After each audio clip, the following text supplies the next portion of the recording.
Alright guys, Scrappy here again today. Hope you're all doing well and enjoying your day so far. Lots of great content coming out of the Black Ops 6 situation over the last couple of days, and Shotzzy has been in fine form, defeating the Cloud9 boys as they were at the time of the New York Subliners at the World Championship in Dallas not that long ago, and certainly instigating Skyz on exactly what happened to get to that point. That famous round 11 on that Game 2 Karachi Search and Destroy, where Kismet made the questionable play that Shotzzy capitalized on to win the 3 versus 4, definitely says that as far as he's concerned, Skyz and the boys had an absolute breakdown. Plenty else going on elsewhere as well. Very much interested in your thoughts in the comments. Hit the like button if you enjoy. Subscribe if you're new. As always, this is Shotzzy's beta record. Anyone can get this, by the way. If you put in your Activision ID, hashtag COD beta record at Call of Duty, it will bring up your kind of numbers here. So Shotzzy, despite getting banned from the game briefly, did play a lot of the beta.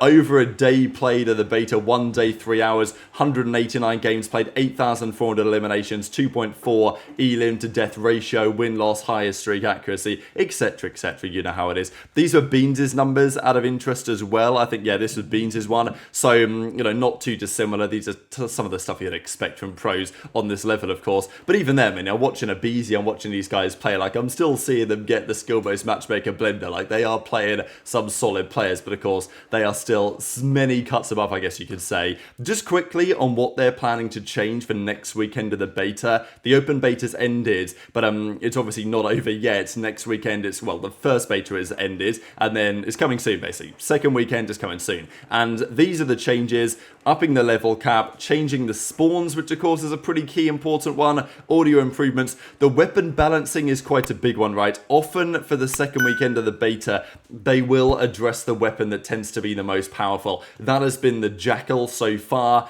I wouldn't be surprised. I think there's definitely been some talk about the fact that, yeah, the Jackal's probably going to catch a pretty sizable nerf for the second weekend of the beta. Whether that happens or not, I don't know, but it will be interesting to see. Even in Black Ops, I've done it again. I didn't even mean to do this, but I'm talking Black Ops 3 again, when the Razorback was the dominant weapon of the beta. And basically, when the real game came out, they changed that gun substantially, so it wasn't quite as strong as it was in the beta. And maybe that's going to be the case here, but I do think that the Jackal, given it's kind of like a 74U gun, it will be a viable weapon in this year's competitive play. I don't think there's any real doubt about that, because often it will be. And then the other gun that's basically the MP5, that's also pretty good as well. This another bit of drama. It's continuing for some time. The whole CDL versus Warzone stuff, it's always a talking point that's around about the community. And obviously with the off-season here, there's talk about, okay, can we run some 1 versus 1s again between the CDL guys and the Warzone guys, as we did on Vanguard, as we did over the last couple of years. But at the end of the day, is this, do we really care about 1v1s anymore? And also, are we just going to wait for the new game to do it on there? The best way to do this, if you really want to do it, because the Warzone guys keep on chirping, and, I don't really understand whether they are, they believe exactly what they say all the time, or whether it's kind of there's a lot of impression farming going on. I don't know, but we've seen the drama kick off. Zinni got involved in it a couple of days ago. Crimsix got involved in it, saying it's tennis versus ping pong or whatever. So, look, we're bringing the boys in, 1v1s apparently, as Zoom is trying to set up here with Repulse.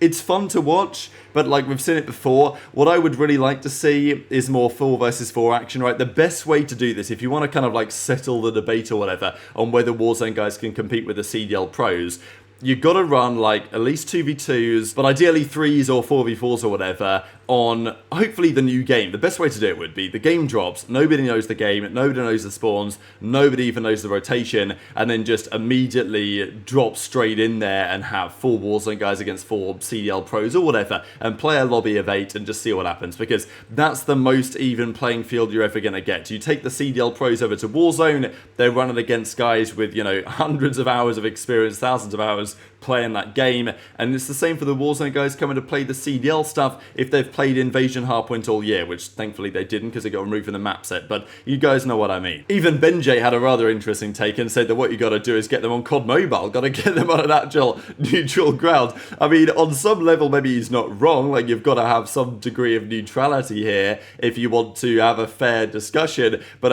it's probably not, the best way to do it. Of course, we did see when I think it was what, COD Raleigh or whatever, the Raleigh event at the start of the Modern Warfare 2 season that was great for some teams, not so great for other teams. It was in December. That was like a big COD event, right? They had the Call of Duty stuff there. They had like some other various activities around COD. They also had the COD Mobile World Championship there at the same time. So maybe if we get another event like that, which kind of combines everything at the same point, then maybe there's an opportunity for something like this to happen, but seems relatively doubtful, I suppose. A couple of other clips that I wanted to dive into. This is pretty funny, I thought. So this guy working wherever he works, and Dashy was obviously coming through to cop an Ethernet cable. So I know people were talking about this because wondering, okay, why is he getting this Ethernet cable? Why does he need it, right? Does the Hex Squad need one? Like, does he need one in his own place or something? Has he been playing on Wi-Fi for the last couple of years and therefore now he's going to be absolutely dialed up with this new Ethernet cord that he's getting in? I don't know the answers to those questions. But Dashy also was getting cooked by HyDra the other day. We know these guys are boys, obviously, but it still was pretty funny because Dashy, when the beta first came out, among many of the other ARs, were complaining, and maybe for good reason, about the Jackal, right, or the SMGs in general being rather too strong. It's always how it goes. Nothing's ever going to change. The ARs are going to complain about the SMGs are going to complain about the ARs. I will say mostly so far it's been the ARs complaining about the subs, so that probably tells you something about the balancing, but time will tell on that, because I'm sure that the SMGs are going to be complaining about the Krig or the XM4 or whatever the most dominant weapons are. Even the SWAT, right, the 3-round burst gun we talked about the other day, that's potentially viable when the full game releases. So there's a clip of HyDra kind of going into Dashy on that and saying, look, you're just crybaby cheesing over the balancing here, like, get good type thing. And obviously HyDra's going to be biased as well because he's an SMG player, so it is what it is, and they're still good friends. But another bit of kind of Cloud9 OpTic drama, really, was between these two. We know that Shotzzy versus Skyz was a big talking point of the World Championship. Even there was that round on Invasion Search, wasn't there, when Shotzzy like had that big kill onto Skyz and he like stood up and talked all sorts of trash, whatever it was. The World Championship Grand Final in the end was relatively one-sided. Of course, New York were trying to go back-to-back. Skyz and the guys won it last year in 2023. But the most important round of that tournament, and arguably of the entire season, apart from maybe the Dashy 1 versus 3 against FaZe, in terms of like season trajectory, that was maybe top of the list, or most certainly right up there. But the other most important round was that round of the World Championship on that Karachi Search and Destroy. Game 2 went to round 11. It was an OpTic 3 versus 4. Shotzzy got up into the top building, and Kismet was in the corner onning the vending machine. Shotzzy was spotted, and Kismet kind of didn't do anything. He just kind of stood there, and both Sib and Kiz were around that area. They could have gone together, as Shotzzy says, to go and target Shotzzy, basically go for the kill and make a positive play. Instead, they made the negative play, as in, you know, let's just hold our advantage, sit back and camp, basically, and eventually it cost them big time. Kismet got caught with a bad timing, but arguably it was deserved because didn't make the aggressive play when it was potentially possible, and then they end up losing the round pretty comfortably, right? So Skyz is talking, or Shotzy's talking to Skyz about this, because that will have been a painful moment for the Subliners boys. If they'd have won that round, they'd have won that round 11, gone to a game 3, tying up at 1-1. It could have been a very different grand final, and in the end, OpTic kind of run away with it, right? But yeah, this is what they have to say. Alright, hold on. Wait, what's the AR again? Amy's? Oh, it's still like, you see, that's how I know it's the best shit. Level 20? I can't wait, bro. Fucker, you're a sub player, bro. You don't understand the ARs are like, I want to rip, bro. Like, you know what's crazy? I think you're just complaining to me. I think that's what it is. Because like I just know, like, I can't even argue that. That's all I've been doing this entire time. I've just been like, but I'm fake complaining. I call it fake complaining. It's not genuine. You know what I mean? Like, it's not real. I know, but like.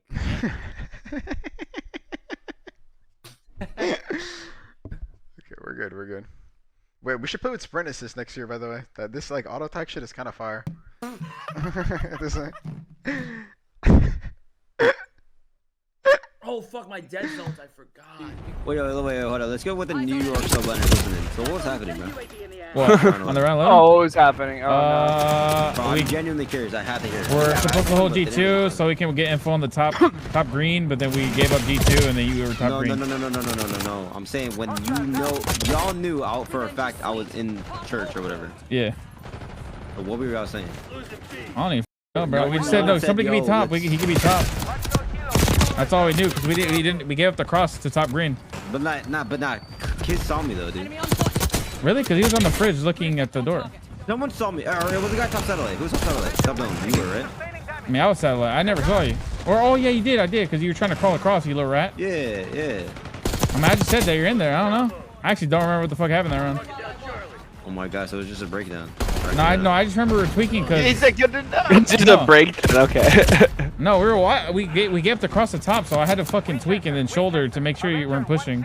It was just weird, bro. Something got weird. Nah, cause like in my head, bro, like I feel like the two guys that were low, just bro, you just clear me, dude. Like. It was Dante and Kids, I think, in church.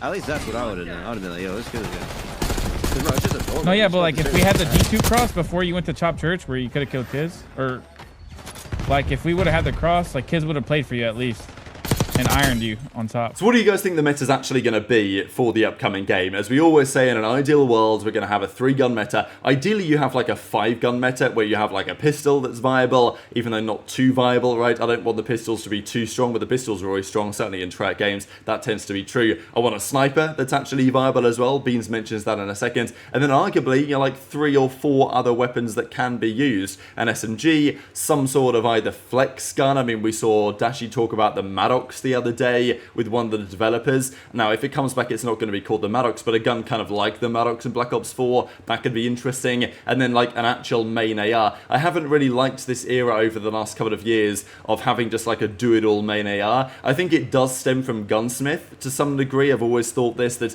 because you can slap so many attachments on your gun, you can basically make it whatever. So one AR is always going to be the most viable weapon because the pros just choose the best one and then they just put whatever attachments on it they want to make it behave as they want it to behave. Like they can make it play fast or play slow or whatever, so you just get one gun, unfortunately, is how it tends to be. Whereas back in, let's say, Black Ops 4, the ICR was a very one-dimensional weapon, 0 recoil, but relatively low fire rate, and was only really usable from medium range and longer. The Maddox was not so good across the map, but it was good up close, and it was certainly absolutely dominant in medium range, and then the Sorg was the point-blank close-range weapon. That would be the ideal setup for me, is to have like an ICR Maddox Sorg meta, but you know, I don't know if the developers are going to be able to pull it off. And of course, to some degree, as I've said over the last few days, the hands of Treyarch are tied by the engine and the kind of constraints they're working within, largely designed and created by Infinity Ward over the last couple of years. But I mean, look, the ARs are still pretty good. Obviously, Beans has been talking about the SMGs. He does also reply to Pamaj, and they have a bit of a discussion here on the situation because, you know, Beans says if we had some, like, you know, smokes to counter it properly, that's always the point with snipers, right? Like, we talk about them being too strong. The pros will say, well, the smokes are kind of broken because there's like one-ways or whatever, and there's always going to be one-ways. I mean, even in Counter-Strike, I know they've tried to get rid of them now in Counter-Strike 2, but for 12 years of CSGO, one of the greatest competitive games of all time, there were one-way smokes in Counter-Strike, and maybe it wasn't quite as bad as it is in COD, where you see people just chuck them at their feet and then they can kind of see through it and the other guy can't see them. That's a bit cheese. But like, it's still not ideal, and Beans is saying, like, please snipers stay and make search and destroy so much more fun. But of course, a player that's really good with a sniper rifle probably will say that. But and Beans is certainly one of those guys, right? No doubt about it. So very much interested your thoughts in the comments below. Just I thought an interesting stat here as well. Back in 2015, Attach became and still is the youngest ever world champion. I think Attach was 18 years and like 2 months old when he won champs back in Advanced Warfare in 2015. Of course, it was in March that time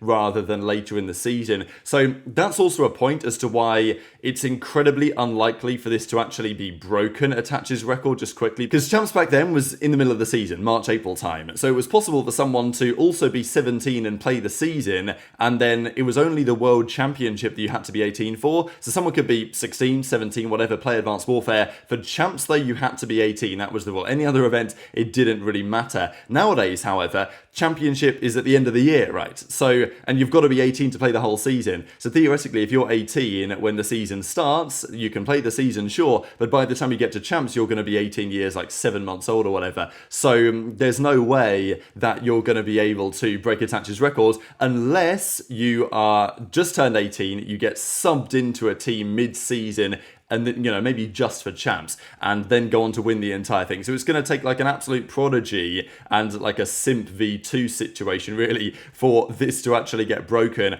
But look, assuming that it's after April, which as we've just mentioned it will be, Attach will be eligible to break Clayster's record for the oldest player to have won champs, which is kind of crazy to think about, right? But yeah, Clay was 28 years old when he won champs in 2020. Attach will be on, you know, basically the start of May, old enough to finally get that slice of the pie. That would be an incredible accomplishment if Attach was to be able to do it. And as yet, we don't know where Attach is going to go for next season. But very much interested in your thoughts on all of this stuff in the comment section below. Hit the like button if you enjoyed. Subscribe if you're new. Take care. And I'll see you next time.